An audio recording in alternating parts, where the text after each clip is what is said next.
મંગલાચરણ બોલી લઈએ.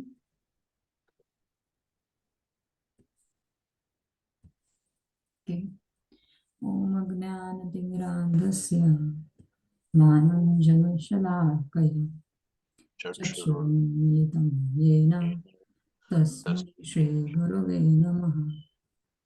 શ્રીચૈતન્યમનોભીષ્ટં સ્થાપિतं येन भूतले स्वयं रूपा कदा मह्यं ददाति स्वपदान्तिकं.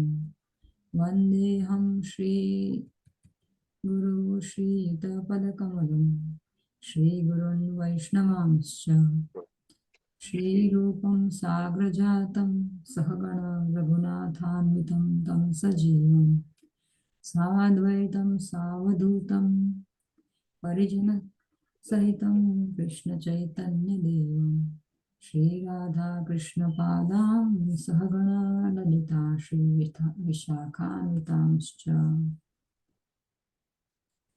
हे कृष्णा करुणा सिंधु दीनबंधो जगत्पते गोपेश गोपिका कांता राधा कांता नमस्तुते.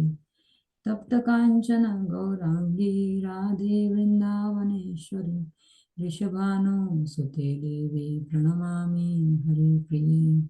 वाञ्छाकल्पतरुभ्यश्च कृपा सिन्धुभ्यैव च पतितानां पावनेभ्यो वैष्णवेभ्यो नमो नमः. नमो विष्णुपादाय कृष्णप्रेष्ठाय भूतले श्रीमते भक्तिवेदान्ता स्वामिनिति नामिने. नमस्ते सरस्वती देवी गौरवाणी प्रचारिणे निर्विशेषा शून्यवादी पाश्चात्यदेशतारिणे. जय श्री कृष्ण चैतन्य प्रभु नित्यानंद श्री अद्वैता गदाधर श्रीवासादि गौर भक्तवृंद. हरे कृष्णा कृष्ण कृष्ण हरे हरे हरे राम राम राम हरे हरे. થેન્ક યુ બધાને આજે અહીંયા આવવા માટે. ઘણા લોકો નથી આવ્યા પણ કંઈક લોચા છે આજે. તો આપણે આજે ચેપ્ટર નંબર 2 સ્ટાર્ટ કરીએ છીએ. અધ્યાય બીજો એ સ્ટાર્ટ કરીએ છીએ આજે. તો અધ્યાય પહેલામાં કોઈ બધા અહીંયા હોય તો થોડું ઘણું મને કહી શકો છો કે અધ્યાય પહેલામાં આપણે શું શીખી ગયા. તો પછી આપણે એના અનુસંધાનમાં જ પહેલો વર્ષ છે, પહેલો શ્લોક છે, એટલા માટે અધ્યાય પહેલો અર્જુન વિષાદ. એક મિનિટ, સાઉન્ડ નાનો છે. સોરી, મારો અવાજ આવે છે? અધ્યાય પહેલો અર્જુન વિષાદ યુદ્ધ છે. અર્જુનને જાત જાતના સંશય ઉત્પન્ન થાય છે. દરેક જગ્યાએ પોતાની નિર્બળતા રજૂ કરે છે. ક્ષત્રિયો હોવા છતાં પણ પોતાનો ધર્મ છોડીને કોઈ પણ જગ્યાએ શું કહેવાય કે ભગવાન કહે છે કે હું આ યુદ્ધ નથી કરવા માંગતો, કારણ કે મારા ફેમિલી મેમ્બર્સ એમને મારીને મને જો રાજપાટ મળે તો એના કરતા પણ મને ભીખ માંગીને ખાવું વધારે યોગ્ય લાગે છે, ભિક્ષા માંગીને ખાવું વધારે યોગ્ય લાગે છે. પોતે પોતાના ધર્મ ના અનુસંધાનમાં પોતાનો ધર્મ ચૂકી અને પોતાનું કર્મ પણ ચૂકવા માંગે છે એ વખતે ભગવાનની જોડે. એટલે એને અર્જુન વિષાદ યુદ્ધ કહેવામાં આવે છે એના માટે. બરાબર છે. Very nice. તૃપ્તિ માતાજી તમે છો? હરે કૃષ્ણ. હરે કૃષ્ણ. હા, અહીંયા છું. થોડું ઘણું અમને જ્ઞાન આપો. ના ના, તમે અમને ફરીથી રિવિઝન ના બોલો બોલો. એકચ્યુઅલી કેમેરા બધાને બંધ હોય છે, એમાં ખબર નથી પડતી કોણ છે, એટલે મારે પૂછવું પડે કે છે. નહીં એ તો કાંઈ વાંધો બાણો ખખડાય ઠક ઠક ઠક. નહીં બરાબર છે. તો પહેલા અધ્યાયમાં થોડું ઘણું તમને જે આમ ખ્યાલ આવ્યો હોય કે શું અર્જુન શું એને ભગવાને શું કીધું? મને કઈ નહીં પૂછો ભાભી, હમણાં મારાથી કઈ નહીં કહેવાય, મારું ધ્યાન બીજે છે. અચ્છા, ક્યાં શું તમે આને મૂકવા ગયા છો? ના, તો ટ્યુશનમાં તો નથી હમણાં. પણ તમે મને કહો, હું સાંભળું છું. ના બોલો તમારા લોકો જ કહેવાનું છે આજે તો. પછી આપણે બીજી ચાલુ કરીએ છીએ પહેલો શ્લોક, પણ એ એના અનુસંધાનમાં જ છે. એટલે મેં કીધું હું કહું એના કરતા તમે લોકો, હવે બધાને ખબર છે પહેલો અધ્યાય આપણે થઈ ગયો, એટલે થોડું ઘણું તમે કહો, પછી હું પણ કહીશ. બધા એક પછી બધાનો વારો આવશે. આ તો 3-4 જણા જ છે આજે. હા એ તો મેં જોયું એટલે એટલે એ જ કે અર્જુનને યુદ્ધ કરવું નથી હોતું અને એના માટે અલગ અલગ રીઝન્સ આપે છે અને કૃષ્ણ ભગવાન પછી એને સમજાવશે હવે કે શું કરવાનું છે. એ બીજા અધ્યાયમાં હવે કૃષ્ણ ભગવાન કહેશે એ રીતના હવે અમે સમજશું કે આપણે પણ આપણી રિયલ લાઈફમાં હવે શું કરવાનું છે. બરાબર છે. એવું છે. હમ તો એટલે પહેલા અધ્યાયમાં તમે બેઝિકલી અર્જુન વિશે તમને શું માહિતી મળી એમ? In what situation he is? એ વિચારો દ્વિધામાં પડ્યો છે કે યુદ્ધ કરવું કે ન કરવું. એને પોતાના સગાવાલા દેખાઈ રહ્યા છે, એને પોતાના ફ્રેન્ડ્સ દેખાઈ રહ્યા છે, એને બધામાં એને પોતાના દેખાઈ રહ્યા છે અને એ પોતાનો ધર્મ ચૂકી રહ્યો છે કે મારે શું કરવું જોઈએ કે ન કરવું જોઈએ. અને યુદ્ધ કરવાની જરાય ઈચ્છા નથી કારણ કે એને બધા ભીષ્મ દેખાય છે, કર્ણ દેખાય છે, કૃપાચાર્ય અને બધામાં એને કઈ ને કઈ સારું દેખાય છે કે મારા સગા છે. દુર્યોધનમાં પણ એને પોતાનો ભાઈ જ દેખાય છે. એટલે એને કોઈની સાથે કરવું નથી યુદ્ધ, પણ એને કરવું પડી રહ્યું છે એવું થઈ રહ્યું છે. તે કે જો મારો ધર્મ છોડી દઈશ, હું ક્ષત્રિય ધર્મ છોડી દઈશ અને હું ભિક્ષા માંગવા જઈશ, એવી રીતના કે છે. એ રીતના ઘણી બધું એ ના પાડે છે કે મારે યુદ્ધ નથી કરવું, પણ પછી ભગવાન એને સમજાવે છે. બરાબર છે. અને ધૃતરાષ્ટ્રની કન્ડિશન? એને તો એમ જ છે કે આ યુદ્ધ ન થાય તો સારું અને અર્જુન સરેન્ડર કરી દે તો સારું, તો મારું દુર્યોધન બધું સારું થઈ જાય અને એ જીતી જાય અને કઈ થાય જ નહીં એમ. એ લોકોને એને તો આપવું નતું એને પોતાના ભાઈના દીકરાઓને કઈ. બરાબર છે. અને છેલ્લે અર્જુન શું કહે? છેલ્લા શ્લોકમાં કઈક કહે છે અર્જુન, કોઈને ખ્યાલ છે? છેલ્લે શું કરે છે અર્જુન? પહેલા અધ્યાયના છેલ્લામાં શું કરે છે છેલ્લે? એ પોતાના ધનુષ બાણ બધું સાઈડ પર મૂકી દે છે અને બેસી જાય છે રથના આસન પર કે હવે મારે કઈ કરવું નથી એમ કે બેસી જાય છે. Very nice. એટલે આ જ છે પહેલા અધ્યાયમાં અર્જુન ભૂતકાળમાં જ રમતો હોય છે અને પોતાના ભાઈઓ અને દાદાઓ, કાકાઓ, મામાઓ, સસરાઓ એ બધા સાથે, મિત્રો એ બધા સાથે એને યુદ્ધ નથી લડવું હોતું કારણ કે શરીરથી સંબંધ પ્રમાણે એ વિચારી રહ્યો છે, જે આપણે પણ અત્યારે જ કન્ડિશનમાં છીએ. આત્માનું જ્ઞાન જ્યારે નથી હોતું ત્યારે માણસ આ જ રીતે વિચારે છે કે આ મારા સ્વજનો, મારી ધરતી, હું જ્યાં કામ કરું છું એ, આટલું મારો દેશ, આટલું મારું પોતાનું છે, બાકી બધો બહારના માણસો છે. એટલે એ કર્મી માણસ કહેવાય ટૂંકમાં, કે જે માણસ કામ કરે છે શાસ્ત્રોને અનુરૂપ, વેદોને બધું ફોલો કરે છે વ્યવસ્થિત, પણ એને આગળ ખબર નથી કે કર્મ યોગ કઈ રીતે કરવો, how to dedicate my work to Krishna, કઈ રીતે દરેક કામ કરીએ એને ભગવાન સાથે કઈ રીતે જોડવું, કારણ કે મારો સંબંધ ભગવાન સાથે છે, આત્માનો સંબંધ. તો એને આત્માનું જ્ઞાન નથી. એટલે ટૂંકમાં એવું કહી શકાય કે અજ્ઞાનતામાં કે એમાં છે. એટલે અર્જુન તો એકચ્યુઅલી બહુ મોટો ભક્ત હતા, પણ એમને ભગવાને એ સિચ્યુએશન ક્રિએટ કરી હતી કે જેથી આપણને ભગવદ ગીતા શીખવાડી શકે. એટલે nothing to do with Arjun actually, પણ જસ્ટ ટુ ટીચ અસ. એટલે ભૂતકાળમાં જે માણસ રમતો હોય એ માણસને તમોગુણી માણસ કહેવાય. જે માણસ વર્તમાનમાં રહે એને સત્વગુણી કહેવાય. જે ભવિષ્યમાં રહે એને રજોગુણી માણસ કહેવાય. તો જે ભક્ત છે એ કાયમ માટે વર્તમાનમાં રહે છે. ફ્યુચરમાં રહે ઘણી વખત, એવું નથી કે ફ્યુચર ના વિચારવું જોઈએ, પણ ફ્યુચરમાં પણ એ કઈ રીતે ભગવાનને કામ ડેડિકેટ કરશે એના માટે છે. તો યુદ્ધ કરવા માટે આવ્યા છે એ લોકો, પણ અર્જુનને એવું જ છે કે હું યુદ્ધ નહીં કરી શકું. એટલે કે ભગવાનને પણ ઈચ્છા પહેલા આવી જ હતી. એ લોકો બધા ગયા હતા મંત્રણા કરવા માટે દુર્યોધનને એની સાથે, પણ ભગવાનને દુર્યોધને બાંધી દીધા અને બાંધવાની ટ્રાય કરી, અને પછી ભગવાને કીધું યુદ્ધ નિશ્ચિત છે. દેટ મીન્સ કે કૃષ્ણ ઓલ્સો સેન્કશન્ડ. ભગવાને પણ ભગવાનના આધીનમાં રહીને અર્જુન, દુર્યોધન આ બધા જ યુદ્ધ કરી રહ્યા હતા. એટલે એ વસ્તુમાં આપણે જોઈએ તો દુર્યોધન આગળ છે, કે દુર્યોધન વિચારે છે કે ચલો ભાઈ યુદ્ધ કરવાનું છે, યુદ્ધ કરીએ છીએ, બરાબર. એ બધું જોવે છે પહેલા અધ્યાયમાં, કે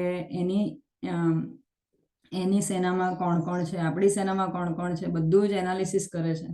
અને એટલા માટે એની કૂટનીતિ શાસ્ત્ર બહુ સારી રીતે જાણે છે, કે કઈ રીતે પોલિટિકલ ડિપ્લોમસી આ બધી વસ્તુઓ દુર્યોધનને બહુ સારી રીતે ખબર છે, કે જ્યારે માણસ ડિપ્લોમેટિક હોય ત્યારે જોવે કે મારી પાસે કેટલી વસ્તુઓ છે, આની પાસે કેટલી વસ્તુઓ છે, અને એ પ્રમાણે પોતાનું પ્લાનિંગ ચાલુ કરે. તો પ્લાનિંગ એનાલિસિસ જે માસ્ટર ઓફ બિઝનેસ એડમિનિસ્ટ્રેશનમાં એટલે લોકો વિચારતા હોય એ રીતનું એનું જે નોલેજ જે છે એ યુઝ કરે છે એના લડવામાં. અને જ્યારે અર્જુન છે એ બધું જ એની પેલું કે નષ્ટ મોહ સ્મૃતિ લબ્ધ હોય એનું બધું નષ્ટ, આખો એનું બધું એનું જે છે એ બધું નષ્ટ થઈ ગયું છે. એટલે છેલ્લે 18મા ચેપ્ટર એવું કહે છે કે ભગવાનને એમ કહે છે કે નષ્ટ મોહ સ્મૃતિ લબ્ધ કરીશ્ય વચનમ તવ. ત્યારે એવું કહે છે, પણ અત્યારે શું થયું છે એકચ્યુઅલી એનો બધું જે બુદ્ધિ છે એ પણ નાશ પામી છે અત્યારે, એવું છે પહેલા અધ્યાયમાં.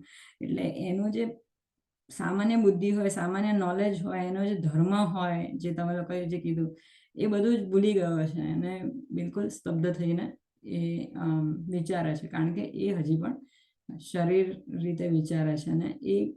અને પ્રભુપાદ ખાસ બહુ મોટી વસ્તુ કહે છે કે આમાં કોઈ નબળાઈની વસ્તુ નથી, પણ આ એક વૈષ્ણવના લક્ષણ છે, કે એ માણસને બધા જ માણસો પોતાના લાગે છે, અને જ્યારે વૈષ્ણવજન તો તેને કહે પીડ પરાઈ જાણે, જેને બીજાની પીડા જોઈને પોતાને પીડા થાય એને વૈષ્ણવ કહેવાય. આજકાલ કોમ્પિટિશનનો જમાનો છે, કોઈ વૈષ્ણવ બહુ ઓછા લોકો રહ્યા છે એકચ્યુઅલ વૈષ્ણવ, પણ આ એકચ્યુઅલી અર્જુનનું જે કેરેક્ટર છે એના પાસેથી આપણે એ શીખવાનું છે કે કઈ રીતે બીજાની દુઃખ જોઈને આપણને થોડો ખેદ થાય, બરાબર, અને એને હેલ્પ કરવાની ટ્રાય કરીએ. તો એને ખ્યાલ છે, અર્જુનને ખબર છે કે યુદ્ધના અંતે બધું જ નષ્ટ પામવાનું છે, અને એટલા માટે એ બહુ જ કમ્પેશનેટ બિંગ છે, કે એને એટલો બધો દયાળુ છે કે એને એમ થઈ જાય છે કે બધા પુરુષો મરી જશે, સ્ત્રીઓ બાળકોનું શું થશે, એટલી હદ સુધી વિચારે છે કે ચલો એમને તો આપણે મારી નાખશું, આપણા કુળમાં પણ બધા કોઈ રહેશે નહીં, એટલે સર્વનાશ. યુદ્ધ છે એ સર્વનાશ વહરે છે. પ્રભુપાદ કહે છે એક ઇન્સિડન્સ, કે જ્યારે આ હિરોશીમા અને નાગાસાકી ઉપર જ્યારે અણુબોમ્બ પડ્યા હતા તે વખતે એની અસર 50-60 હજી પણ છે, હજી પણ એની અસર છે. એટલે યુદ્ધની અસર બહુ જ ખરાબ હોય છે, બને ત્યાં સુધી માણસે એને યુદ્ધ અવોઇડ કરવું જોઈએ, પણ જ્યારે ધર્મયુદ્ધ આ રીતનું ભગવાનને કીધેલું હતું તો ત્યારે કરવું જોઈએ. અને એમાં ખાસ એવું છે કે જે માણસ મરી જાય, ધારો કે મૃત્યુ પામ્યો, તો એને સ્વર્ગલોકમાં જવાનો પેલું મળે છે, દ્વાર ખુલ્લી જાય છે એના માટે, જ્યારે ધર્મયુદ્ધ થાય છે ત્યારે. અને જો એ રાજ્ય પ્રાપ્ત કરશે, જો એ જીતી જશે તો રાજ્ય પ્રાપ્ત કરશે. તો બંને રીતે એને તો સારું જ હતું, પણ છતાં પણ કારણ કે એ વૈષ્ણવ છે એટલા માટે એને બધા પ્રત્યે બહુ જ લાગણીને દયાળુ હતો એ અર્જુન. તો હજી પહેલા અધ્યાયમાં પહેલા જે શ્લોક છે બીજા અધ્યાયનો, એમાં પણ હજી સંજય આ પ્રમાણેનું જ હજી આગળ ચલાવે છે. તો પહેલો શ્લોક આપણે સંજય ઉવાચ પ્રમાણે છે. હું સ્ક્રીન શેર કરું છું.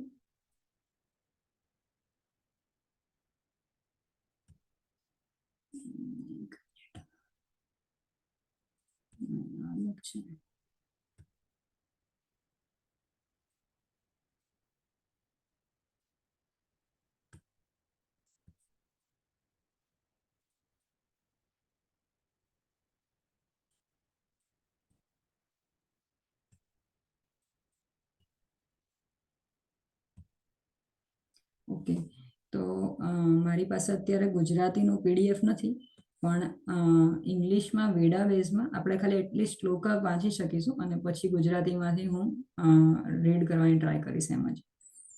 ઓકે, અથવા તમારા કોઈની પાસે અત્યારે બુક હોય તો તમે લોકો પણ વાંચી શકો છો.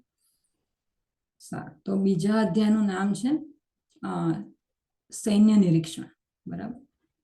અરે સૈન્ય નિરીક્ષણ ક્યાં હા ના, સૈન્ય નિરીક્ષણ પહેલા અધ્યાયનું છે સાંખ્ય યોગ. બરાબર. બીજા અધ્યાયનું નામ છે સાંખ્ય યોગ અથવા તો સમરી ઓફ ભગવદ્ ગીતા એનું છે એ રીતનું.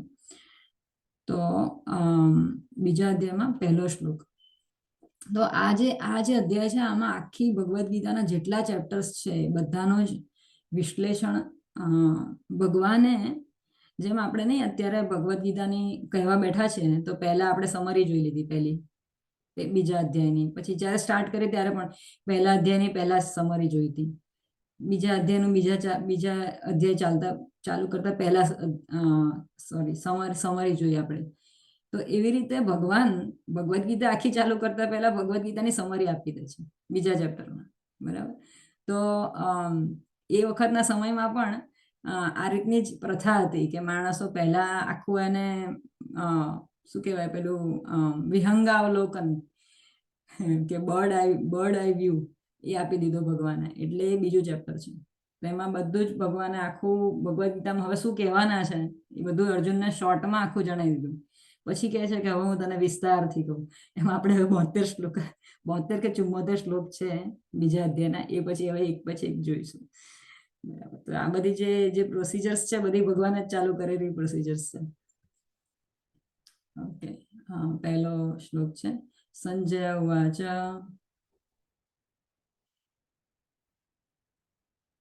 તમે લોકો રિપીટ કરી શકો.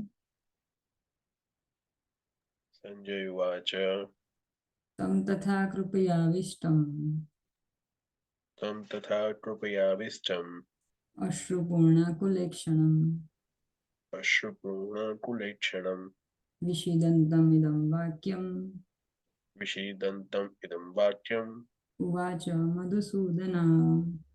उवाच मधुसूदनम् સંજય ઉવાચ. संजय उवाच તમ તથા કૃપયાવિષ્ટમ तं तथा कृपयाविष्टम् અશ્રુપૂર્ણાકુલેક્ષણમ अश्रुपूर्णाकुलेक्षणं વિષીદन्तમિદં વાક્યમ विषीदन्त इदं वाक्यम् વિષીદन्तમિદં વાક્યમ विषीदन्तम् इदं वाक्यम् ઉવાચ મધુસૂદન. उवाच मधुसूदनः થેન્ક યુ. તમે બોલી શકો ને હું રિપીટ કરું, પછી આપણે તૃપ્તિ માતાજી, હેમાંગ પ્રભુ, રોહિત પ્રભુ કોઈ ફ્રી હોય તો એમને કહીએ. संजय उवाच સંજય ઉવાચ. तं तथा कृपयाविष्टम् તમ તથા કૃપયાવિષ્ટમ अश्रुपूर्णाकुलेक्षणम् અશ્રુપૂર્ણાકુલેક્ષણમ विषीदन्तमिदं वाक्यम् વિષીદन्तમિદં વાક્યમ उवाच मधुसूदनम् ઉવાચ મધુસૂદન. તૃપ્તિ માતાજી. તૃપ્તિ માતાજી કહેશે મને વારે ઘડિયા હેરાન કરે છે. બોલો બોલો. તમે કદાચ રસોડામાં બિઝી લાગો છો હે ને? હું કચરો વાળું છું. કઈ નહીં કઈ કઈ નહીં, બેસો થોડી વાર શાંતિથી, કામ પૂરું થશે. બોલો. ના ના બોલું છું. હા. સંજય ઉવાચ સંજય ઉવાચ. તમ તથા કૃપયાવિષ્ટમ તમ તથા કૃપયાવિષ્ટમ અશ્રુપૂર્ણાકુલેક્ષણમ અશ્રુપૂર્ણાકુલેક્ષણમ વિષીદन्तમિદં વાક્યમ વિષીદन्तમિદં વાક્યમ ઉવાચ મધુસૂદનઃ. ઉવાચ મધુસૂદન. Thank you. રોહિત પ્રભુ. આજે રોહિત પ્રભુ જનરલી હોય છે રોહિત પ્રભુ. હેમાંગ પ્રભુ છો તમે? ઓકે, ચલો આટલા જ જણા છે તો પછી સારું. તો હું ગુજરાતીમાંથી વાંચું છું. બરાબર. પછી નેક્સ્ટ ટાઈમ હું આને મારે હોમવર્ક છે મારા માટે, મારે સ્કેન કરવાનું છે બીજો અધ્યાય. ઇન્ટરનેટમાં અવેલેબલ નથી સ્કેન કોપી, એટલે હું સ્કેન કરીને મૂકીશ. ઓકે. તો મારી સાથે રિપીટ કરજો તમે લોકો. સંજય ઉવાચ. આપણે શબ્દાર્થ જોઈશું. સંજય ઉવાચ. संजय उवाच સંજય બોલ્યા. संजय बोल्या તમ તમ અર્જુન પ્રત્યે અર્જુન પ્રત્યે તથા તથા એ રીતે એ રીતે કૃપયા કૃપયા કરુણાથી કરુણાથી આવિષ્ટમ આવિષ્ટમ વિહવળ થયેલ વિહવળ થયે અશ્રુપૂર્ણ આકુલ અશ્રુપૂર્ણ પાકુલ આંસુ ભરેલી આંસુ ભરેલી ઈક્ષણમ ઈક્ષણમ નેત્રોવાળા નેત્રોવાળા વિષિદંતમ વિષિદંતમ શોકયુક્ત શોકયુક્ત ઇદમ ઇદમ આ સોરી આ આપ વાક્યમ વાક્યમ વચન વચન ઉવાચ ઉવાચ કહ્યું કહ્યું મધુસૂદન મધુસૂદન મધુનો વધ કરનાર કૃષ્ણ. મધુનો મત કરનાર કૃષ્ણ. અનુવાદ અને તાત્પર્ય કૃષ્ણ કૃપામૂર્તિ અભય ચરણારવિંદ ભક્તિ વેદાંત સ્વામી શ્રી પ્રભુપાદ દ્વારા શ્રી પ્રભુપાદની જય. સંજય બોલ્યા, તમે રિપીટ કરો અનુવાદ. સંજય બોલ્યા, સંજય બોલ્યા, કરુણાથી વ્યાપ્ત કરુણાથી વ્યાપ્ત શોક યુક્ત શોક યુક્ત અને આંસુ ભરેલા નેત્રવાળા અને આંસુ ભરેલા નેત્રવાળા નેત્રવાળા અર્જુનને જોઈને અર્જુનને જોઈને મધુસૂદન કૃષ્ણે મધુસૂદન કૃષ્ણએ નીચે મુજબના વચન કહ્યા. નીચે મુજબના વચન કહ્યા. હવે ભાવાર્થ વાંચું છું. ભૌતિક દ્રષ્ટિએ તો એકવાર હું આ વાંચી જોઉં છું અનુવાદ. સંજય બોલ્યા કરુણાથી વ્યાપ્ત શોકયુક્ત અને આંસુ ભરેલા નેત્રવાળા અર્જુનને જોઈને મધુસૂદન કૃષ્ણએ નીચે મુજબના વચન કહ્યા. બરાબર. તો ગયા ચેપ્ટરમાં આપણે જોયું હતું કે કરુણાથી વ્યાપ્ત હતા, અત્યંત કમ્પેશન અને શોકયુક્ત અને આંસુ ભરેલા નેત્રવાળા અર્જુનને જોઈને મધુસૂદન કૃષ્ણ આ પ્રમાણે વચનો કહ્યા. તો એ પછી બીજા શ્લોકથી ચાલુ થશે સુવચન કહ્યા. તો આમાં આપણે આનો ભાવાર્થ જોઈએ શું કહે છે પ્રભુપાદ. ભૌતિક દ્રષ્ટિબિંદુયુક્ત કરુણા, શોક તથા અશ્રુ એ સર્વ વાસ્તવિક આત્મા વિશેના અજ્ઞાનના લક્ષણો છે. બરાબર. ભૌતિક કરુણા, કારણ કે કોઈની પાસે અત્યારે કદાચ બુક કદાચ ના પણ હોય, હું વાંચું છું થોડુંક વ્યવસ્થિત રીતે. ભૌતિક દ્રષ્ટિબિંદુયુક્ત કરુણા, શોક તથા અશ્રુ એ સર્વ વાસ્તવિક આત્મા વિશેના અજ્ઞાનના લક્ષણો છે. સનાતન આત્મા પ્રત્યેની કરુણા એ જ આત્મ સાક્ષાત્કાર છે. આ શ્લોકમાં મધુસૂદન શબ્દ મહત્વપૂર્ણ છે. ભગવાન કૃષ્ણે મધુ નામના અસુરનો સંહાર કર્યો હતો અને હવે અર્જુન ઈચ્છે છે કે કૃષ્ણ તેના અજ્ઞાન રૂપી અસુરનો સંહાર કરે કે જેણે તેને કર્તવ્ય વિમુખ કર્યો હતો.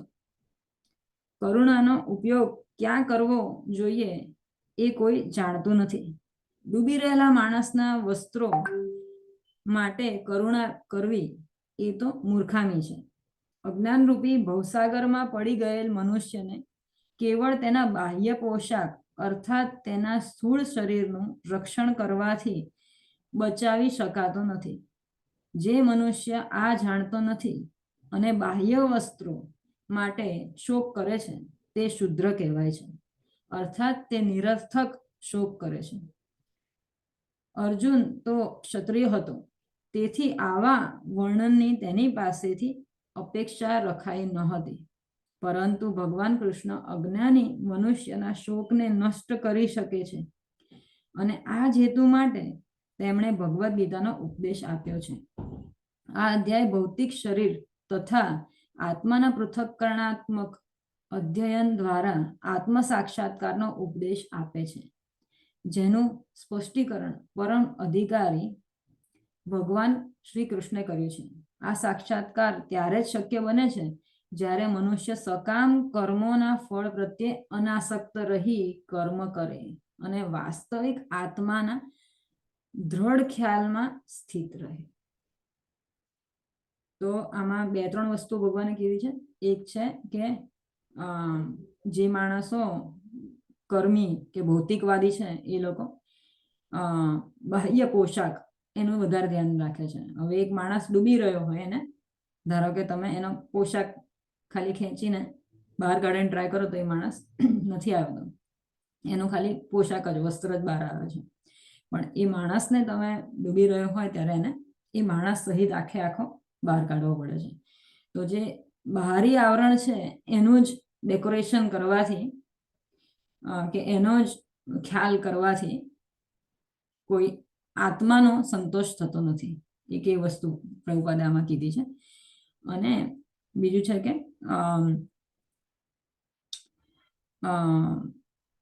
અર્જુન ક્ષત્રિય હતો અને આવા વર્તનની આશા નહોતી રખાઈ એના માટે એના પાસેથી. એટલે ભગવાન કૃષ્ણ અજ્ઞાની મનુષ્યના શોકને નષ્ટ કરી શકે છે એ હેતુ માટે ભગવદ્ ગીતાનો ઉપદેશ આપ્યો છે. 2 વસ્તુ છે. અને ત્રીજી વસ્તુ ભગવાને આમાં કીધી છે કે જ્યારે મનુષ્ય સકામ કર્મોના ફળ પ્રત્યે અનાસક્ત રહીને કર્મ કરે છે, ધારો કે સકામ કર્મ છે, બરાબર, એને ઈચ્છા ફ્રુટી વર્ક એક્ટિવિટીઝ, જેમ કે આ કરીશ તો મને આ વસ્તુ મળશે. બિઝનેસ ટ્રાન્ઝેક્શન આપણે મોટાભાગની જગ્યાએ આપણે એ જ કરતા હોય, જ્યાં આપણને ક્યાંથી લાભ મળશે ત્યાં જ આપણે કામ કરીએ છીએ. તો પણ અનાસક્ત રહીને કામ કરે અને વાસ્તવિક આત્માને દ્રઢ ખ્યાલમાં સ્થિત રહે એને આત્મ સાક્ષાત્કારનું જ્ઞાન કહેવાય છે. અને ત્યારે માણસ ની સિદ્ધિ ભગવાન તરફનું પ્રયાણ ચાલુ થાય છે. તો એટલે અને સૌથી પહેલા કીધું છે મધુસૂદન. તો મધુ નામનો જે અસુર હતો એના ઉપર ભગવાને કીધું છે કે સંજય વાક્ય કીધું છે કે મધુસૂદન વિષિદંતમિદમ વાક્યમ ઉવાચ મધુસૂદન. ભગવાનને મધુસૂદન નામનું નામ આપ્યું છે. તો મધુસૂદન કઈ રીતે? તો એમણે કારણ કે મધુ નામના દાનવનો સંહાર કર્યો હતો.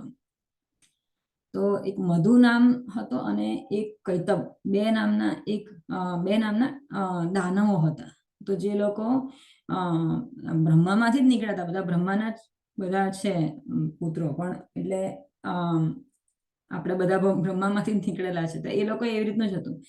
પણ કાનની જે આપણે હોય ને વેક્સ, એમાંથી નીકળ્યા હતા એ લોકો, એ 2 જણા. અને એ 2 જણા એટલા બધા અસુરી ભાવના વૃત્તિવાળા હતા કે એ લોકોએ બ્રહ્માની પાસે આપણે કાયમ જોઈએ છે કે બ્રહ્માના હાથમાં પુસ્તક હોય છે કે વેદને, એટલે આપણે જે સરસ્વતી દેવી છે એના હાથમાં પણ પુસ્તક હોય છે. તો એ રીતે જેટલા પણ વેદો હતા એ બધા લઈને જતા રહે છે એ લોકો. એટલે અને એ લોકો જાય છે ક્યાં? તો એવું કહેવાય છે કે આપણે વૃંદાવનમાં જે મધુવન જે છે, જ્યાં કાયમ મધુવનનું નામ એટલા માટે છે કારણ કે ત્યાં બહુ જ સરસ મધ મળતું હતું, એટલા માટે એનું નામ છે મધુવન. તો પૌરાણિક સ્ટોરી છે, બહુ જ ખાસી એવી જૂની. તો એમાં તે વખતે એ લોકો મધુવનમાં જતા રહે છે અને ત્યાં ભગવાન જે છે એ હયગ્રીવા નામનો ઘોડો, એટલે કે ઘોડો, બરાબર, અને ગ્રીવા એની જેની ડોક ઘોડા જેવી છે. એટલે ઉપરનું જે માથું હતું ભગવાનનું, વિષ્ણુ ભગવાન actually, it is not actually કૃષ્ણએ વધ નહોતો કર્યો, પણ વિષ્ણુએ વધ કર્યો હતો. તો લોર્ડ વિષ્ણુ જે છે, ભગવાન વિષ્ણુ, એ ઘોડા જેવું શરીર, મોરું એનું હોય છે, એટલે એમને કહેવાય છે હયગ્રીવા. તો હયગ્રીવાનો અવતાર જે છે એ હયગ્રીવા પોતે આવીને આ જે વેદો જે છે એ જે ચોરીને જતા રહ્યા હતા મધુ ને કૈતબ નામના રાક્ષસો, એની પાસેથી વેદો લઈ લે છે. તો અને એમને હણી નાખે છે. તો એટલા માટે કહેવાય છે મધુસૂદન.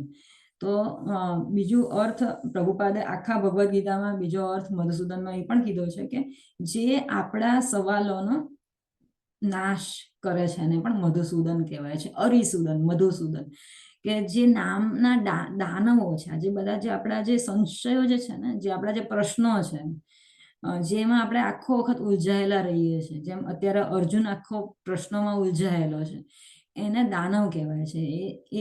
એ પ્રશ્નરૂપી દાનવ છે ને એ આપણને આપણા આખા જે જીવન છે નષ્ટ કરે છે ને આપણને પોતાની જાતને નીચે લઈ આવે છે આધ્યાત્મિક પ્રગતિમાંથી. તો એનો જે નાશ કરનારો છે એનું નામ છે મધુસૂદન. એટલે કે આપણા ડાઉટ, આપણા જે સંશયો છે એ રૂપી દાનવને જે નાશ કરે છે એનું નામ છે મધુસૂદન, એટલે ભગવાન મધુસૂદન. તો એ કોણ કરી શકે? કૃષ્ણ કરી શકે. આપણે ભગવદ્ ગીતા વાંચીને આપણા જે આપણી પાસે સંશયો હોય એનો નાશ કરીએ છીએ આપણે લોકો. તો એટલા માટે સંજયે અહીંયા ભગવાનને કીધું છે મધુસૂદન, કારણ કે હવે આખા ચેપ્ટરમાં ભગવાન અર્જુનને બહુ જ ગુહ્ય જ્ઞાન આપશે, જે આત્માનું જ્ઞાન છે એ આપવા જઈ રહ્યા છે. અને અર્જુનની જે વ્યથા જે છે એને ઘણા અંશે ઓછી કરી દે છે. એટલે બીજા ચેપ્ટર પછી બીજા ચેપ્ટરના 7મા શ્લોકમાં અર્જુન કહે છે કે ભાઈ હું તમારો શિષ્ય છું ને હવે તમે મને કહો. અને પછી ભગવાન એને આત્માનું જ્ઞાન આપવાનું ચાલુ કરે છે. તો આત્માનું જ્ઞાન છે એ પરમ ગુહ્ય જ્ઞાન છે. એકચ્યુઅલી 3 વસ્તુઓ છે. એક છે ગુહ્ય, એક છે ગુહ્યતમ અને એક છે ગુહ્યતર. બરાબર. તો જે આત્માનું જ્ઞાન જે છે એ છે ગુહ્ય જ્ઞાન. બરાબર. તો પછી એના કરતા વધારે મોટું જ્ઞાન શું છે? એક આત્માનું જ્ઞાનમાં શું છે? દેહિનોસ્મિન યથા દેહે કૌમારમ યૌવનમ જરા તથા દેહાંતર પ્રાપ્તિ ધીરસ્તત્ર ન મુહ્યતિ. ભગવાન કહે છે કે આત્મા અલગ શરીર બદલાયા કરે છે અને જે ધીર માણસ છે એને કોઈ વ્યથા કથા થતી નથી, વ્યથા નથી થતી એને. અને એને એક લાઈફની એક પ્રોસેસ, લાઈફ સાયકલ તરીકે એક લઈ લે છે કે જીવન પ્રત્યે મૃત્યુ છે, મૃત્યુ પછી જીવન છે. તો એ એક આત્મ સંયમી માણસ જે છે એ વસ્તુ જાણે છે. બરાબર. તો એ ગુહ્ય જ્ઞાન છે, આત્માનું જ્ઞાન, કે આત્મા અમર છે, એ ગુહ્ય જ્ઞાન છે. બરાબર. એના કરતા પછી આવે છે ગુહ્યતમ જ્ઞાન, ગુહ્યતર જ્ઞાન. બરાબર. તો ગુહ્યતર જ્ઞાન કયું છે? કે ભગવાન કહે છે કે આત્મા છે પણ મારો પોતાનો એક ભાગ છે. આ દરેક જીવાત્મા છે એ મારા પોતાના ભાગ છે. એ ગુહ્યતર જ્ઞાન છે. આના સૌથી પહેલું જ્ઞાન આત્માનું. બરાબર. કે આપણે સનાતન છીએ, પણ આપણે ભગવાન સાથે રિલેટેડ છે, આપણે ભગવાનના અંશ છે. તો ભગવાન 15મા અધ્યાયમાં કહે છે કે મમે વાંશો જીવલોકે જીવભૂતા સનાતના મનઃષ્ટાણી ઇન્દ્રિયાણી પ્રકૃતિ સાની કરશે. તો મારા પોતાના મમે વાંશો, મારા પોતાના અંશ છે આ જે જીવો છે, અને એ લોકો સનાતન છે. તો એ ગુહ્યતર જ્ઞાન છે કે આપણે ભગવાનના અંશ છે. અને એના કરતા ઊંચું જ્ઞાન, ગુહ્યતમ જ્ઞાન, પરમ ગુહ્ય જ્ઞાન, એ શું છે?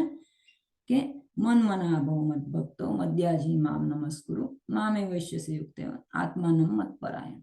જ્યારે માણસને આ ખબર પડી જાય છે કે આત્મા છે એ પરમાત્મા ભગવાનનો એક અંશ છે, ત્યારે એને શું કરવું જોઈએ? મન મના ભવ મત ભક્તો, આખો દિવસ ભગવાનનું સ્મરણ, ચિંતન અને ભગવાનના ભક્ત બનો અને ભગવાનને નમસ્કાર કરો, ભગવાનને દંડવત પ્રણામ કરો. અને પછી શું કહે છે?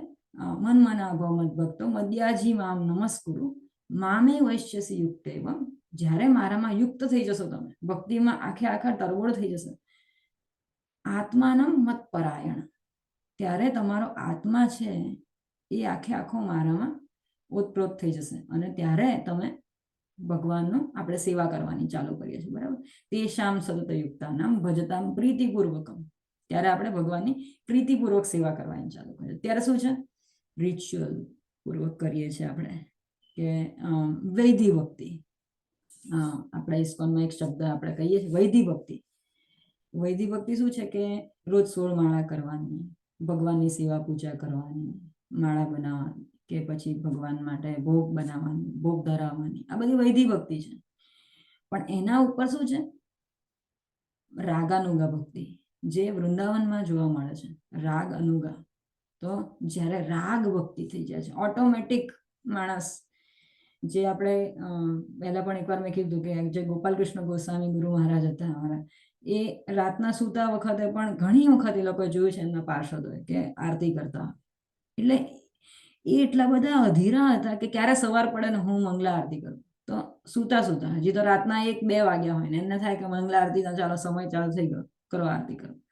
સૂતા અને આખી પ્રોસિજર કરે છે, એમ એમનો આખો વિડીયો છે કે ફ્લાવરમાં પેલું પાણી નાખશે આચમનનું, પછી ફ્લાવર ધરાવશે, આ ધરાવશે, તે ધરાવશે. ઇવન બીમાર હતા ત્યારે એ ઓટોમેટિક જ્યારે માણસને થવા માંડે છે એને કહેવાય રાગાનુગા ભક્તિ. તો વૈદિક ભક્તિ એમાંથી રાગાનુગા જઈ શકાય. તો આ ગુહ્યતમ જ્ઞાન છે, સૌથી ગુહ્યતમ જ્ઞાન છે.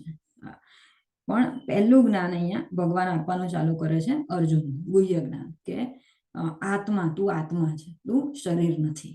અને એટલા માટે તારા જે ભાઈઓ છે, બહેનો છે, એટલે ભાઈઓ છે, ભાંડુ, બધા પૂર્વજ, બધા દાદાઓ છે, એ બધા ક્ષણિક તારી સાથે છે. અને એ બધા નાશપ્રાયા છે, બરાબર. પણ આત્મા જે છે એ નાશપ્રાય નથી.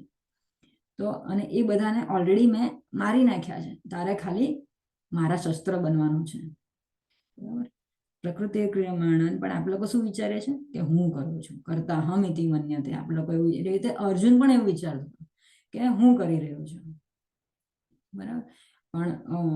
પણ ભગવાન કહે છે કે તું મારા શસ્ત્ર રૂપે તું કામ કર, બરાબર. એટલે એ રીતે શીખવાડે છે, બરાબર. તો મધુસૂદન, એનો આપણે થોડો ઘણો અર્થ જોયો કે આપણે જે આત્મા, જે સંશય રૂપી જે આપણું જે મન જે છે એને કઈ રીતે ભગવાનની શરણમાં લઈ જવું, કઈ રીતે બધી વસ્તુ આપણે ભગવાનને અર્પણ કરીને ભગવાન પાસે જ ઉકેલ મેળવવો, બરાબર. મોટા ભાગનો સમય આપણે જોયું છે ભક્તોમાં તો બહુ નોર્મલ વસ્તુ છે કે આપણે સવારે ઊભા થઈને જ્યારે કામ કરવાનું ચાલુ કરે છે ભગવાન માટે, ત્યારે જ મોટા ભાગના સારામાં સારા વિચારો જે છે ત્યારે જ સ્ફૂરતા હોય છે. એટલે મધુસૂદન કમ્પ્લીટલી ભગવાન મધુસૂદન જ છે એવું કહીએ તો ચાલે, કે દરેક સંશયનો, દરેક વ્યથાનો દરેક ઉપાય એમની પાસે જ છે. પરમ ઉપાય એમની પાસે જ છે, બીજા કોઈની પાસે નથી. આપણા ઘરના માણસો, બહારના માણસો, એકદમ ક્લોઝ ફ્રેન્ડ્સને પૂછવા જઈએ, એ લોકો બધા અલગ અભિપ્રાયો આપશે. પણ જ્યારે આપણે કમ્પ્લીટલી ભગવાનને શરણાગત થઈ જઈએ છીએ, ત્યારે શરણાગત રક્ષક બનીને ભગવાન આપણને 101% આપણને એનો ઉકેલ આપે છે. અને જો ના આપે તો ભગવદ્ ગીતા ખોલીને કોઈ પણ એક શ્લોક વાંચવાથી પણ આપણને મળી જાય છે એનો ઉકેલ. એ ભગવદ્ ગીતાની ગેરંટી છે. આજ સુધી કોઈને એવું નથી થયું કે ભગવદ્ ગીતા વાંચી હોય ને એના સંશયનો અંત ના થયો હોય, બરાબર. એટલે એનો અર્થ છે મધુસૂદન. ભગવાન એ પરમ મધુસૂદન છે, આપણા બધા ડાઉટનો સંહાર કરનાર, આપણા ડાઉટ રૂપી દાનવનો સંહાર કરનાર, એટલે મધુસૂદન, બરાબર. પછી આપણે જે કહ્યું કે પોશાક, કે સ્થૂળ શરીરનું એટલું બધું ધ્યાન રાખીએ છીએ. તો એકવાર હું એક લેક્ચર સાંભળતી હતી, એમાં કોઈ કીધું કે એક દુકાનનું નામ છે બોડી શોપ, બરાબર. આપણે જઈએ છીએ મોલ્સમાં, ત્યાં હોય છે બોડી શોપ. તો કે આ પાશ્ચાત્ય સંસ્કૃતિ વાળાનું કઈ જાતનું કલ્ચર છે કે ત્યાં બધી જ વસ્તુ એવી જ મળે કે કઈ રીતે તમારા શરીરને તમે કઈ રીતે મોસ્ટ બ્યુટીફુલ બને છે, કઈ રીતે સુંદરતા કરી શકાય. નેલ ક્લિનિક છે, જ્યાં ઘણા લોકોને કહીએ કે ભગવદ્ ગીતામાં બેસવા આવો તો એને 10 મિનિટ પણ એમાં સ્પેન્ડ નથી કરવી હોતી, પણ નેલ ક્લિનિકમાં નખ લાંબા અને સરસ મજાના બ્યુટીફુલ લાગે એના માટે અડધો કલાક ત્યાં સ્થિર થઈને બેસી રહેશે. એમ બી લાગે ને હાથમાં મહેંદી મૂકી હોય ને કેવું સ્થિર રહેવું પડે એ રીતે. તો એ બધું જ કરી શકે છે માણસ. એને કહેવાય કે શરીરનું લક્ષણ. શરીરને એક્સટર્નલી તમે બ્યુટીફુલ, બહુ સરસ મજાનું સરસ કર્યું, પણ અંદરથી પોલ, બરાબર. તો એ વસ્તુ છે કે આપણે જ્યારે ઘર જ્યારે નવું લીધું હોય તે વખતે, કદાચ ઉદાહરણ મેં પહેલા પણ આપ્યું હશે, મારા શિક્ષા ગુરુ આ ઉદાહરણ કાયમ આપે છે કે જ્યારે નવું ઘર આપણે લીધું હોય ત્યારે આપણે શું કરીએ છીએ, પહેલા એને અંદરથી સફાઈ કરવા જઈએ છીએ, પછી અંદર રહેવા જઈએ છીએ. તો એ રીતે એકચ્યુઅલી તો આપણા આત્માનું ચેતો દર્પણ માર્જન, આપણી ચેતનાનું જે માર્જન છે ને, એ બહુ જરૂરી છે. બાકી બધું બહારનું શરીર ધોયું બધું એ પણ ક્લીન કરવું બહુ જરૂરી છે, પણ જેટલું આત્માને તમારે ચોખ્ખાઈ જરૂરી છે એટલું બહારથી તમે ગમે એટલો મેકઅપ લગાવો, ગમે એટલા સરસ મજાના કપડાં પહેરો, પણ એ માત્ર એક આમાં જે કહ્યું છે કે ડૂબતા માણસને તમારે એના વસ્ત્રો ખેંચો, એનાથી એ માણસ કદાચ બહાર નથી આવી શકતો, પણ એ માણસને આખા બહાર કાઢવો પડે છે, ત્યારે એ ડૂબવામાંથી બચી શકે છે. તો એવી રીતે આપણી અંદર જે છે એને એ છે આત્મા, અને આત્માનો આકાર પ્રમાણે, આત્માને પણ આકાર છે, આત્મા નિરાકાર નથી, પણ આત્માને પણ અમુક આકાર છે, એ પ્રમાણે આપણને ઉપરનું શરીર મળે છે, બરાબર. અને એ પ્રમાણે એ શરીરમાં રહીને આપણે જે પણ કામ કરીએ છીએ એ પ્રમાણે આપણું નેક્સ્ટ શરીર તૈયાર થાય છે. તો આ જે છે એ માત્ર આવરણ છે. તો આને વધારે પોષવાથી, આને વધારે કષ્ટ ના દેવાથી, બરાબર, ઘણા લોકોને બહુ જ બધું ઊંઘવાની ટેવ હોય છે, 9 કલાક 10 કલાક, અને એ લોકો એમ કે છે કે ભાઈ 16 માળા કેમ કરવાની, 2 કલાક કેમ ભગવાન માટે બેસવાનું. અત્યારે આપણે કોઈ માળા કરવાના પેલા ચાલુ કર્યા છે, તો ઘણા લોકોને એ ક્વેશ્ચન છે કે ભાઈ અમે લોકો તો ચાલતા ચાલતા માળા કરીએ, અમે કાર ચલાવતા ચલાવતા માળા કરીએ, શું પ્રોબ્લેમ છે? પણ why can't we spend even 10 minutes for Krishna? ખાલી બેસીને તમે વિડીયો ચાલુ કરીને માળા કરો? નહીં, એ નહીં થાય. નહીં, ચાલીને માળા કરીએ અમે. તો એટલે આ વસ્તુ છે, માણસને જોઈએ છે બધું જ ભગવાન પાસે, પણ ભગવાનને કશું આપવાની ઈચ્છા નથી, તો કઈ રીતે થવાનું છે ને?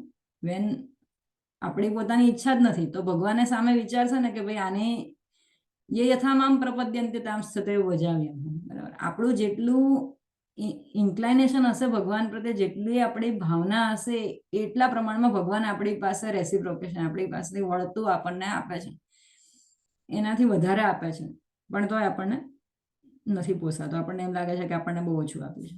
તો કૃતજ્ઞતા, બરાબર, ભગવાન માટે કૃતજ્ઞતા બહુ જરૂરી છે કે આટલું આપ્યું છે આપણને ભગવાને, ચલો આપણે થોડોક સમય આપીએ.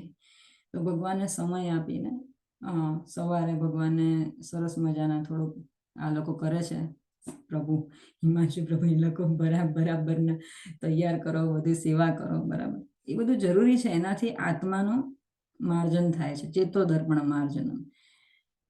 અને એટલે એ રીતે શરીરનું ધ્યાન રાખવાને બદલે આત્માનું ધ્યાન માણસે રાખવું જોઈએ, અને એ પ્રમાણે વર્તન કરવું જોઈએ. જે શરીરનું ધ્યાન રાખે છે એને આમાં પ્રભુપાદે કીધું છે, એને શુદ્ર કહેવાય છે, કે નેચ્છાને યવના, જે અહીંયાના લોકો છે એ લોકો શરીરનું ધ્યાન રાખે છે. મેં જોયું છે કે રાતના નાશે નહીં, પણ એટલા માટે બધા પરફ્યુમ આવ્યા છે. આપણા ભારત દેશમાં પરફ્યુમ નહોતા, અત્તર હતા, પણ એ સિમ્પલ આપણે ચામડી ઉપર નાખવાના. આટલા બધા મોટા ડિઓડ્રન્ટ ને આ બધું ઇન્ડિયાની પ્રોડક્ટ નથી. આ બધી આપણે ત્યાં 3 વાર કે 5 વાર નાહવાની પ્રથા છે, અને શરીરને તમે 13 જગ્યાએ તિલક લગાવો, એનાથી બધી જ જાતની જે વાસ હોય છે ને એ જતી રહે છે શરીરમાંથી. અને કાંદા લસણ વર્જિત, આટલું ખાલી કરવાથી કોઈ દિવસ કોઈ કશા જ ડિઓડ્રન્ટની જરૂર નથી પડતી, બરાબર. 3 થી 5 વાર નાહો, જેને શરીર બહુ ગંધાતું એને 5 વાર નાહવું જોઈએ. એ 3 વાર નાહવાથી પણ કામ પતી જાય છે, 2 વાર નાશે તો પણ કામ પતી જાય છે. અને 13 જગ્યાએ તિલક, આટલું કરવાથી કોઈ જાતના કોઈ પરફ્યુમની જરૂર નથી પડતી, બરાબર. તો જ્યારે આપણે શુદ્ર ભાવના આવી જાય આપણામાં, ત્યારે આપણને આ બધાની જરૂર પડે છે. એને શુદ્ર કહેવાય, કે જે માણસ એકલું શરીરનું ધ્યાન રાખે, અને એના કારણે પછી આપણે શારીરિક ભાવનામાં જ્યારે આવી જાય ત્યારે આપણા સંબંધો, એ બધાની વસ્તુમાં નિરર્થક શોક, ત્યાં લખ્યું છે કે નિરર્થક શોક કરે છે. તો અર્જુન તો ક્ષત્રિય હતો, તેથી આવા વર્તનની તેની પાસેથી અપેક્ષા રખાઈ નહોતી. પણ અર્જુનનો શું હતું? અર્જુન શુદ્ર નહોતો, અર્જુન ક્ષત્રિય હતો. છતાં પણ એને પણ આ રીતની શારીરિક ભાવનામાં હતા, કારણ કે અર્જુન એટલા માટે એમને આ વસ્તુ હતી. તો પછી પણ ભગવાન એમને ભગવદ્ ગીતાનો ઉપદેશ આપીને એમની આ બધી જે સંશયો જે બધા હતા એમનામાં, મગજમાં જે ભાવના હતી બીજા બધા લોકો માટે, ને અત્યંત કરુણાને વશ થઈ ગયો હતો, એ બધાનો નાશ કરવા માટે ભગવાને ભગવદ્ ગીતાનો ઉપદેશ આપ્યો અર્જુનને. અને છેલ્લે લખ્યું છે કે આ સાક્ષાત્કાર ત્યારે જ શક્ય બને છે જ્યારે આત્મા સાક્ષાત્કાર મેઇન વસ્તુ છે. આપણે બરાબર, આત્માનું જ્ઞાન એ સૌથી ઇમ્પોર્ટન્ટ વસ્તુ છે. તો પરમ સ્વાર્થની ગતિ આપણે પહેલા પણ જોઈ હતી. પરમ સ્વાર્થની ગતિ શું છે કે મારું ઘર, મારો પુત્ર, મારા હસબન્ડ, આ બધું નહીં, પણ પરમ સ્વાર્થની ગતિ શું છે? સેવ ધ સોલ. મારો આ આત્મા છે અને આ આત્માને કઈ રીતે આપણે આવતા જન્મમાં ભક્ત બની શકીએ કે પછી ભગવત ધામ પ્રાપ્ત કરી શકીએ. આ રીતનું વિચારવાથી એ સૌથી વધારે આત્મા માટે કલ્યાણકારી વસ્તુ છે. દેટ ઇઝ સેવિંગ ધ સોલ. અને એ પરમ સ્વાર્થની ગતિ છે. અને છેલ્લે લખ્યું છે કે જ્યારે મનુષ્ય સકામ કર્મોના ફળ પ્રત્યે અનાસક્ત રહીને કર્મ કરે છે અને વાસ્તવિક આત્માના દ્રઢ ખ્યાલમાં સ્થિત રહે છે, ત્યારે એનું જીવન સફળ બને છે. તો સકામ કર્મોના ફળ પ્રત્યે અનાસક્ત રહી. એક શ્લોક છે 6ઠ્ઠા ચેપ્ટરનો છે, હું બહુ ઝડપથી ડિસ્પ્લે કરી દઉં. બહુ સરસ એ શ્લોક છે. એમાં લખ્યું છે અનાસક્તા કર્મફલમ. જ્ઞાન યોગ નામનું ચેપ્ટર છે, 6ઠું ચેપ્ટર. એમાં છે શ્રી ભગવાન વાચ અનાશ્રિત અનાસક્ત નહીં, અનાશ્રિત કર્મફલમ કાર્યમ કર્મ કરોતિ સ સંન્યાસી ચ યોગી ચ ન નિરગ્નિર ન ચાક્રિય. The Supreme Personality of Godhead said, one who is unattached to the fruits of his work and who works as is obliged is in the renounced order of life. And he is the true mystic, not he who lights no fire, performs no duty. બહુ સરસ. મને આ શ્લોક મને બહુ ગમે છે. આમાં શું લખ્યું છે? ઘણા લોકો એમ કે આપણે લોકો હવે ભક્તો બની ગયા, આપણે શું કરવાની જરૂર નથી, શાંતિથી બેસો ને વાંચો ભગવદ ગીતા અથવા તો માળા કરો. ઘણા લોકો કે અમે માળા કરીએ છીએ, અમને ડિસ્ટર્બ નહીં કરવાનું. તો અહીંયા લખ્યું છે પણ ભગવાને, હુ લાઇટ્સ નો ફાયર પરફોર્મ્સ નો ડ્યુટી. બરાબર, એના કરતા કોણ સારું છે? One who is attach to the fruits of his work, એટલે અનાસક્ત કર્મફળ. જે માણસ અનાસક્ત, એનાથી આસક્તિ નથી, જે કામ કરે છે એની પ્રત્યે એને આસક્તિ નથી, એ કરીને કામ કરી રહ્યો છે, માત્ર ઓફિસ જઈને એની ડ્યુટી કરી રહ્યો છે, એ વર્શિપ નથી કરી રહ્યો. બરાબર, ભગવાનમાં માનતો નથી, એથિસ્ટ છે. ચલો સમજી લો કે એ માણસ પેલો છે, શું કહેવાય, થિસ્ટિક નથી, એથિસ્ટિક છે. બરાબર, પણ એ માણસ પોતાનું કામ કરવા માટે ઓફિસમાં જાય છે. And who works as is obliged is in the renounced order of life. તો જે માણસ કર્મયોગી છે, ટૂંકમાં, બરાબર, કર્મયોગી છે, જેટલું કામ કરે છે એ બધું જ ભગવાનને આપી દેવા માટે કામ કરે છે, અને જે પ્રમાણે ભગવાને કીધું છે એ પ્રમાણે કામ કરે છે. એ બેસ્ટ માણસ નથી. ઓકે, એ બેસ્ટ માણસ કોણ છે? જે ભક્તિ યોગી છે, જે ભગવાન માટે જ કામ કરે છે. પણ આ માણસ જે છે એ માણસ શું કરે છે? ભગવાનમાં ખાસ માનતો નથી, પણ એ માણસ કામ કરે છે, અને કામ જેટલું આવ્યું એની પાસે 100 રૂપિયા આવ્યા તો એમાંથી 30 રૂપિયા ભગવાનને આપે છે. બરાબર, અને એ માણસ સારો છે, બેટર દેન હું, જે એના કરતા સારો છે કે જે માણસ ખાલી બેસીને માળા કરે છે અને કહે છે કે મારે કશું કરવાની જરૂર નથી. એ માણસ એકચ્યુઅલ સંન્યાસી ને યોગી છે, કે જે માણસ એના કરતા કે જે માણસ કશું જ કામ નથી કરતો, હુ લાઇટ્સ નો ફાયર, પરફોર્મ્સ નો ડ્યુટી, કોઈ કામ નથી કરતો. પણ એક જગ્યાએ ભગવાન એવું પણ કહે છે ભગવદ ગીતામાં કે તમે મારું ભજન ભણશો, તમારે બીજું કશું કરવાની જરૂર નથી. બટ ધેટ આપણે એને ડાયરેક્ટલી એવો મિનિંગ ના લેવો જોઈએ કે ભગવાનનો ભક્ત બનવાથી કશું જ કરવાની જરૂર નથી. એ ભગવાન ખાલી આપણને એના માટે કહે છે કે આપણે કમ્પ્લીટ એમની શરણાગતિ સ્વીકારવી જોઈએ. પણ આ જે જીવ છે એમાં કામ કરવું જરૂરી છે, કારણ કે 3જા અધ્યાયમાં પણ ભગવાન કહે છે કે કોઈ જે આત્મા છે એ ક્યારે પણ કાર્ય કર્યા વગર, કાર્ય તે અવશ્ય કર્મ સર્વ પ્રકૃતિ જય ગુણી. આત્મા જે છે એ કાયમ બિઝી, એનું જે છે ને, આત્મા કોઈ દિવસ આઇડલ નથી રહી શકતો. એટલે કહેવાય છે ને કે idle mind is a demon's workshop. એટલે જ્યારે આપણે શારીરિક રીતે સ્થૂળ થઈ જઈએ પણ આત્મા તો કામ કરવાનું ચાલુ જ રાખે છે. એટલે આવા આવા કેસમાં શું થાય છે, પછી દાનવો ભેગા થાય છે કે ડેવિલ્સ વર્કશોપ બની જાય પછી, કારણ કે એ જે આત્મા છે એનું કાર્ય ચાલુ રહે છે, એટલે એ ખોટી દિશામાં વાપરવાનું ચાલુ કરી દે છે માણસ. એટલા માટે જીવન વ્યસ્ત રાખવું જરૂરી છે. તો અહીંયા એ જ લખ્યું છે ભગવાને કે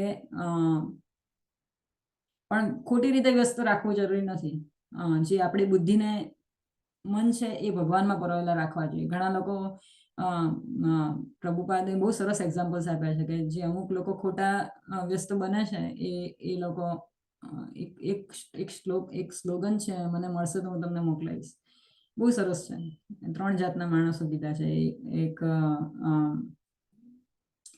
હું મોકલાઈશ, બહુ સરસ છે. મને એક્ઝેક્ટલી હું નહીં કહી શકું, પણ ટૂંકમાં જે માણસ ખોટી રીતે વ્યસ્ત રહે છે એ માણસ પણ દાનવ છે.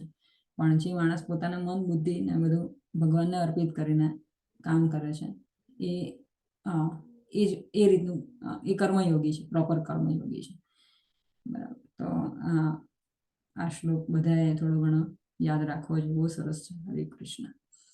તો આમાં છેલ્લા વાક્યમાં ભગવાન એ જ કહે છે કે મનુષ્ય સકામ કર્મોના ફળ પ્રત્યે અનાસક્ત રહીને કર્મ કરે અને વાસ્તવિક આત્માના દ્રઢ ખ્યાલમાં સ્થિત રહે, તેને આત્મા સાક્ષાત્કાર કહેવાય છે. હરે કૃષ્ણ. તો આ આપણો પહેલો શ્લોક પત્યો આજે, અને એમાં સંજયે કીધું કે કરુણાથી વ્યાપ્ત શોકયુક્ત અને આંસુ ભરેલા નેત્રવાળા અર્જુનને જોઈને મધુસૂદન કૃષ્ણ નીચે મુજબ વાક્ય કહે. તો અર્જુનની શું ભાવના હતી એ થોડું ઘણું પ્રભુપાદે ઝડપથી આ શ્લોકમાં વર્ણવી દીધું છે, જે પહેલા અધ્યાયમાં આપણે જોઈ લીધું ઓલરેડી. એને થોડુંક સારાંશ અહીંયા મૂકેલો છે, અને નેક્સ્ટ ટાઈમથી આપણે ભગવાન શું કહે છે એ થોડુંક એમને જોઈશું. આપણે થોડોક ઠપકો આપશે અર્જુનને ને એ બધું. કોઈને કોઈ ક્વેશ્ચન હોય તો પૂછી શકો છો. હરે કૃષ્ણ.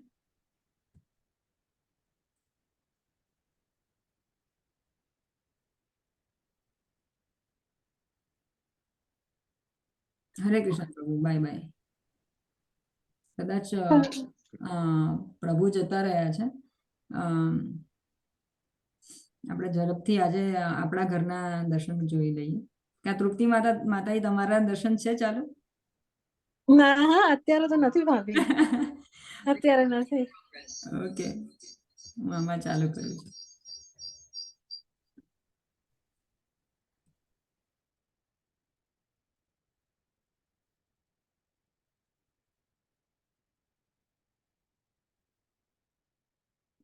હરે કૃષ્ણ માતાજી.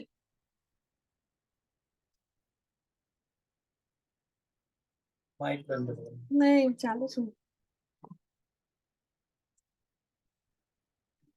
એમનો અવાજ નથી આવતો. હેલો,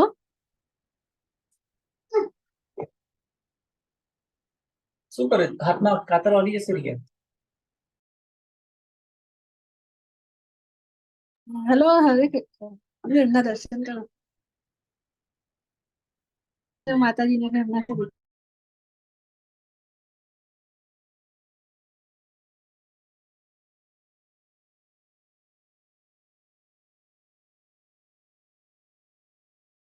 ચાલો, હરે કૃષ્ણ. બહુ સરસ છે દર્શન.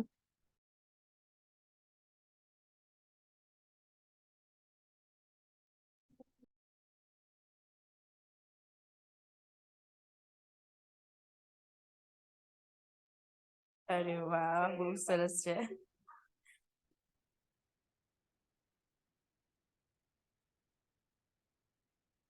અરે વાહ. હરે કૃષ્ણ. બહુ ફાઇન. હરે કૃષ્ણ. હરે કૃષ્ણ.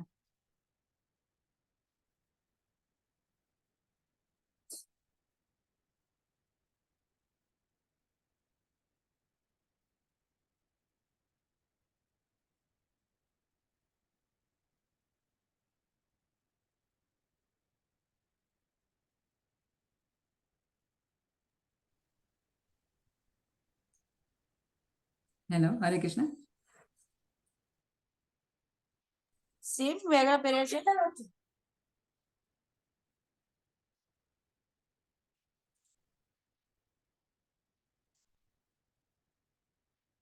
હરે કૃષ્ણ માતાજી, થેન્ક યુ.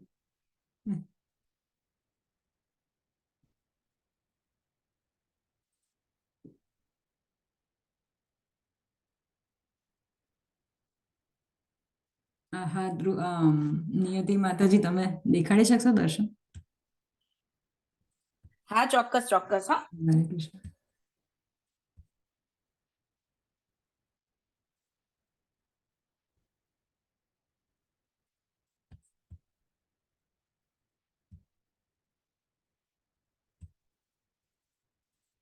આહા, બહુ સરસ છે. હિંડોળાના કારણે તમે ડેકોરેશન બહુ સરસ કર્યું છે. હરિયાળી ત્રીજ રહી ને હા, એના અનુસંધાન. હરિયાળી ત્રીજે ગઈ. Yes yes yes, right right, very nice. Very good. આ કંઈક અલગ કલર છે, બહુ સરસ કલર છે, પીચ કલર જેવો. હા, એ થોડું આ લોકો જુદું જુદું લઈ રાખે છે બહુ જાતે. સરસ છે. પણ હા, પેલા બહુ સરસ બનાવતા મમ્મી અને આ લોકો ભેગા મળીને બધા ઓશિકાઓ બધા અલગ અલગ કલરના. હા, યસ્ટરડે તૈયાર થયા એ. હા, બહુ સરસ છે.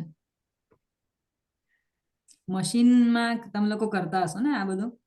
ના ના, હાથથી કરીએ છીએ. હાથેથી, હાથ સિલાય છે આ બધી? હા, હાથ સિલાઈ છે, મમ્મી જ કરે છે આ બધું.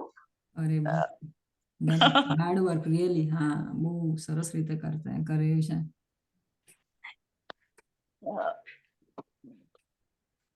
સરસ છે. આજે પેલું ગીત મૂકવાનું રહ્યું, હવે ચાલુ કરીશ તો મોડું થઈ જશે.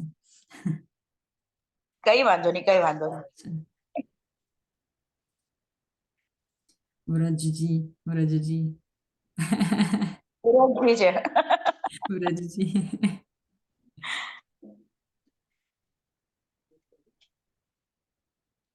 રાજ કુમાર.